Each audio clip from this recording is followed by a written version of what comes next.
Hi everyone, മാക്സിയോണിന്റെ HSA mathematics question series part 5 ഈ ഒരു സെക്ഷനിൽ നമ്മൾ ഡിസ്കസ് ചെയ്യുന്നത് റാൻഡം വേരിയബിൾസ്, ബൈവേരിയേറ്റ് റാൻഡം വേരിയബിൾസും കോറിലേഷൻ റിഗ്രഷൻ റിലേറ്റ് ചെയ്തിട്ടുള്ള കുറച്ച് ക്വസ്റ്റ്യൻസുകളാണ്. അപ്പൊ അതിൽ നമ്മൾ ഒന്നാമത്തെ ക്വസ്റ്റ്യൻ ചോദിച്ചിരിക്കുന്നത് സഹബന്ധ ഗുണാങ്കം അളക്കണമെങ്കിൽ രണ്ട് ചരങ്ങൾക്കിടയിലെ ബന്ധം എന്താവണം? അതായത് കോഎഫിഷ്യന്റ് ഓഫ് കോറിലേഷൻ അല്ലെ, കോറിലേഷൻ കോഎഫിഷ്യന്റ് അളക്കണമെങ്കിൽ നമുക്ക് എന്തായിരിക്കണം?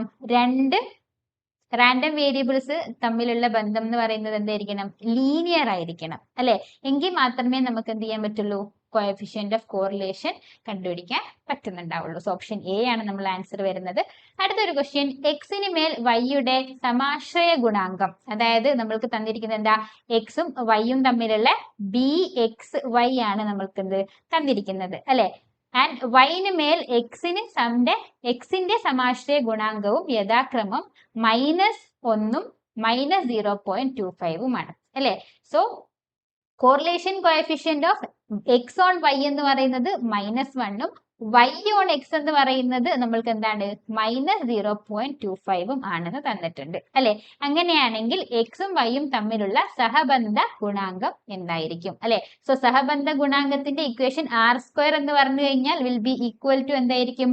BXY, ഇത് തമ്മിൽ കണക്ഷൻ ഉണ്ട്, BXY ഇൻറ്റു BYX ആയിരിക്കും. അല്ലെങ്കിൽ R കണ്ടുപിടിക്കാനുള്ള ഇക്വേഷൻ എന്ന് പറയുന്നത് square root of BXY into BYX ആയിരുന്നു. സോ സ്ക്വയറിംഗ് ബോത്ത് സൈഡ്സ് നമുക്ക് എന്ത് കിട്ടും? R² is equal to BXY into BYX ആണ് അല്ലെ. സോ നമുക്ക് എന്ത് കിട്ടി? നമുക്ക് ഡയറക്ട്ലി ഇക്വേഷനിൽ സബ്സ്റ്റിറ്റ്യൂട്ട് ചെയ്താൽ മതി. വാല്യൂസ് അവർ തന്നിട്ടുണ്ട്, 0.25 ആണ് അല്ലെ. So that will be equal to എന്തായിരിക്കും? R² is equal to നമുക്ക് എന്ത് കിട്ടി? 0.25. So R will be equal to എന്തായിരിക്കും? അതിന്റെ സ്ക്വയർ റൂട്ട് ആയിരിക്കും. സോ സ്ക്വയർ റൂട്ട് ഓഫ് 0.25 എന്ന് പറയുമ്പോൾ will be equal to 0.5. Option A ആണ് നമ്മൾക്ക് ആൻസർ വരിക. അടുത്തൊരു ക്വസ്റ്റ്യൻ, രണ്ട് അന്യതാ ചരങ്ങളായ എക്സും വൈയും തമ്മിലുള്ള സഹബന്ധ ഗുണാങ്കം 1/2 ആണെന്ന് വഹിച്ചാൽ u is equal to 2x plus 7 v is equal to 9y plus 12 എന്ന രണ്ട് പുതിയ അനിയത ചരങ്ങൾ നിർവചിക്കപ്പെടുന്നു. അങ്ങനെയാണെങ്കിൽ നമ്മൾക്ക് എക്സും വൈയും തമ്മിലുള്ള കോറിലേഷൻ കോഎഫിഷ്യന്റ് നമ്മൾക്ക് തന്നിട്ടുണ്ട്. അതെന്താണ് തന്നിരിക്കുന്നത്? അത് 1/2 ആണെന്ന് തന്നിട്ടുണ്ട്. അങ്ങനെയാണെങ്കിൽ യുവും വിയും നമ്മൾക്ക് എങ്ങനെയാണ് ഡിഫൈൻ ചെയ്തിരിക്കുന്നത്? u is equal to 2x plus 7 എന്ന് ഡിഫൈൻ ചെയ്തിരിക്കുന്നു.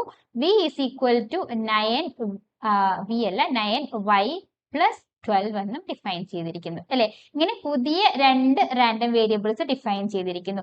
അങ്ങനെയാണെങ്കിൽ യുവും വിയും തമ്മിലുള്ള സഹബന്ധ ഗുണാങ്കം ആണ് കണ്ടുപിടിക്കേണ്ടത് അല്ലെ. സോ സഹബന്ധ ഗുണാങ്കത്തിന്റെ ഇക്വേഷൻ എന്താ? Correlation between X and Y എന്ന് പറയുന്നത് ഈക്വൽ ടു നമുക്ക് എന്താണ്?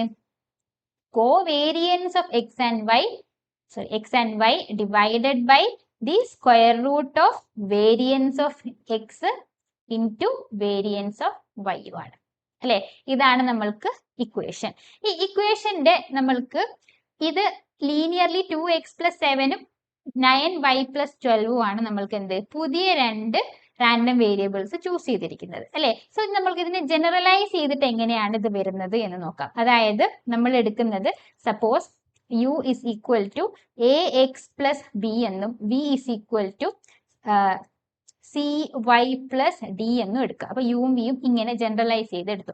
അങ്ങനെയാണ് എങ്കിൽ നമ്മൾക്ക് കണ്ടുപിടിക്കേണ്ടത് correlation coefficient between U and V കണ്ടുപിടിക്കാൻ നമ്മൾക്ക് വേണ്ടത് എന്താ? Covariance of U and V divided by the square root of variance of U into variance of V ആണ് അല്ലെ. സോ ഇതിൽ നമ്മൾക്ക് കോവേരിയൻസിന്റെ കേസിൽ നമ്മൾക്ക് വരുന്ന സമയത്ത് കോവേരിയൻസ് ഓഫ് ലീനിയർ ആയിട്ട് വിക്ക് പകരം അപ്പൊ നമുക്ക് എന്തായിരിക്കും? ax plus b ആയിരിക്കും. യുക്ക് പകരം നമുക്ക് CY plus DU ആയിരിക്കും അല്ലെ. ഇതിന്റെ കോറിലേഷൻ എന്ന് പറഞ്ഞു കഴിഞ്ഞാൽ will be equal to linear ആണല്ലോ. So a into C into covariance of എക്സും വൈയും ആയിരിക്കും. അതായത് ഈ കോൺസ്റ്റന്റുകൾ മൾട്ടിപ്ലൈ ചെയ്യുക. ബിയും ഡിയും നമുക്ക് എന്ത് ചെയ്യുന്നുണ്ടാവില്ല? അവിടെ മാറ്റർ ചെയ്യുന്നുണ്ടാവില്ല. So covariance of ax plus b and CY plus D എന്ന് പറയുന്നത് will be equal to AC into covariance of എക്സും വൈയും ആണ്. And variance of a X plus b എന്ന് പറഞ്ഞു കഴിഞ്ഞാൽ നമുക്ക് എന്താണ് variance of a X plus b എന്ന് പറഞ്ഞു കഴിഞ്ഞാൽ a square into variance of എക്സും ആണ്. അപ്പൊ വേരിയൻസ് ഓഫ് ബി എക്സ് അല്ലെ c d y plus d അല്ലെ സി വൈ പ്ലസ് ഡി എന്ന് പറയുമ്പോൾ നമുക്ക് എന്ത് വരും സി വൈ പ്ലസ് ഡി എന്ന് പറഞ്ഞു കഴിഞ്ഞാൽ will be equal to c square into variance of y ആയിരിക്കും വരുന്നത് അല്ലെ. സോ ന്യൂമറേറ്ററിൽ നമുക്ക് എന്തായിട്ട് മാറി a c into covariance of X comma y ആണ് divided by square root of എന്ത് വരും വേരിയൻസ് ഓഫ് അപ്പൊ യുക്ക് പകരം എനിക്ക് എങ്ങനെ എഴുതാം a square into variance of x ആണ് and c square into variance of Y ആണ് അല്ലെ. So this is equal to a c into covariance of X comma Y divided by a സ്ക്വയറിന്റെ square root a ആണ് c സ്ക്വയറിന്റെ square root v എന്താണ് c u ആണ്. So v of X into v of y എന്ന് എഴുതാം. So എയും സിയും cancel ചെയ്ത് പോയി. So that is nothing but covariance of X comma Y divided by the square root of variance of X into variance of Y. ഇത് എന്ത് തന്നെയാണ് this is the correlation of X comma Y തന്നെയാണ്. So നമ്മൾക്ക് in general നമ്മൾക്ക് എന്ത് പറയാം രണ്ട് random variables എക്സും വൈയും എടുത്തു കഴിഞ്ഞാൽ അത് തമ്മിലുള്ള കോറിലേഷനും അതിന്റെ ലീനിയർ കോമ്പിനേഷൻസ് എടുത്തു എന്ന് വിചാരിക്കും. എക്സ് യു ഇസ് ഈക്വൽ ഇപ്പൊ നമ്മൾ ഇവിടെ എടുത്തിരുന്നത് യു എന്താണ് എക്സിന്റെ ഒരു ലീനിയർ കോമ്പിനേഷൻ ആണ് എ എക്സ് പ്ലസ് ബി അല്ലെ. സോ ഇത് എ എക്സ് പ്ലസ് ബി ആണ്. എ എക്സ് പ്ലസ് ബിയും V is equal to C Y plus D അങ്ങനെയുള്ള ലീനിയർ കോമ്പിനേഷൻ നമ്മൾ എടുത്തു കഴിഞ്ഞാൽ നമ്മൾക്ക് എന്താണ് കിട്ടുന്നത് കോറിലേഷനിൽ ചേഞ്ച് വരില്ല അല്ലെ. അപ്പൊ എപ്പോഴും ഒറ്റയടിക്കപ്പോ നമുക്ക് എന്ത് പറയാം നമുക്ക് അവരെന്ത് തന്നിട്ടുണ്ട് കോറിലേഷൻ ബിറ്റ്വീൻ എക്സും വൈയും എന്ന് പറയുന്നത് ഓൾറെഡി 1/2 ആണ് എന്ന് തന്നിട്ടുണ്ട് അല്ലെ. സോ ഇവിടെയും നമ്മൾക്ക് എന്തായിരിക്കും കോറിലേഷൻ ബിറ്റ്വീൻ എക്സും വൈയും എന്ന് പറയുന്നത് നമ്മൾക്ക് again correlation between U and V എന്ന് പറയുന്നത് എന്തായിരിക്കും 1/2 ആയിരിക്കും. ഇത്രയൊന്നും ചെയ്യേണ്ട, ഈ ഒരു ഒറ്റ കാര്യം അറിഞ്ഞാൽ മതി അല്ലെ. കോറിലേഷൻ ബിറ്റ്വീൻ രണ്ട് റാൻഡം വേരിയബിൾസിന്റെ ലീനിയർ കോമ്പിനേഷൻസുകളുടെ ഇടയിലുള്ള കോറിലേഷനും എന്ത് തന്നെയായിരിക്കും സെയിം തന്നെയായിരിക്കും നമ്മൾക്ക് വരുന്നത്.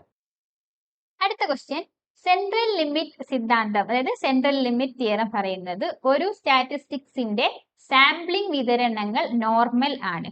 ഈ സിദ്ധാന്തം പ്രായോഗികമാകാൻ താഴെ പറയുന്നവയിൽ എന്ത് അനിവാര്യമാണ്? അതായത് സെൻട്രൽ ലിമിറ്റ് തിയറം എക്സിസ്റ്റ് ചെയ്യണമെങ്കിലുള്ള കണ്ടീഷൻ എന്താണ് എന്നുള്ളതാണ് ചോദിച്ചിരിക്കുന്നത്. സാമ്പിൾ സൈസ് വലുതായിരിക്കണം, സാമ്പിളുകൾ എടുക്കുന്ന പോപ്പുലേഷൻ അല്ലെ നോർമൽ ആയിരിക്കണം, അതുപോലെ വേരിയൻസ് എന്ന് പറയുന്നത് എന്തായിരിക്കണം ചെറുതായിരിക്കണം, ആൻഡ് പോപ്പുലേഷൻ എന്തായിരിക്കണം സാമ്പിളുകൾ എടുക്കുന്ന പോപ്പുലേഷൻ സംമിതമായിരിക്കണം. അപ്പോൾ ഈ നാലിൽ ഏത് സാറ്റിസ്ഫൈ ചെയ്ത് കഴിഞ്ഞാലാണ് സെൻട്രൽ ലിമിറ്റ് തിയറത്തിന്റെ കണ്ടീഷൻ ആവുന്നത്. ഇതിൽ ഏതാണ് സെൻട്രൽ ലിമിറ്റ് തിയറത്തിന്റെ കണ്ടീഷൻ എന്നാണ് ചോദിച്ചിരിക്കുന്നത് അല്ലെ.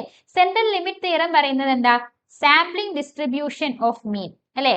ഒരു ഡിസ്ട്രിബ്യൂഷന്റെ സാമ്പിളിംഗ് ഡിസ്ട്രിബ്യൂഷൻ എന്ന് പറയുന്നത് sampling distribution of the mean will be approximately normal if the sample size is sufficiently large അല്ലെ. അപ്പൊ എന്തായിരിക്കണം അതിന്റെ സാമ്പിൾ സൈസ് എന്ന് പറയുന്നത് എന്തായിരിക്കണം സഫിഷ്യന്റ്ലി ലാർജ് ആയി കഴിഞ്ഞാൽ നമുക്ക് എന്ത് പറയാം sampling distribution of the mean will be approximately normal എന്ന് പറയാം. ഇത് നോർമലിനോട് അപ്രോക്സിമേറ്റ് ആയിരിക്കും എപ്പോ സാമ്പിൾ സൈസ് ഇൻക്രീസ് ചെയ്യുമ്പോ അല്ലെ. സോ ഓപ്ഷൻ എ ആണ് നമ്മൾക്ക് അതിന്റെ കറക്റ്റ് ആൻസർ ആയിട്ട് വരുന്നുണ്ടാവുക.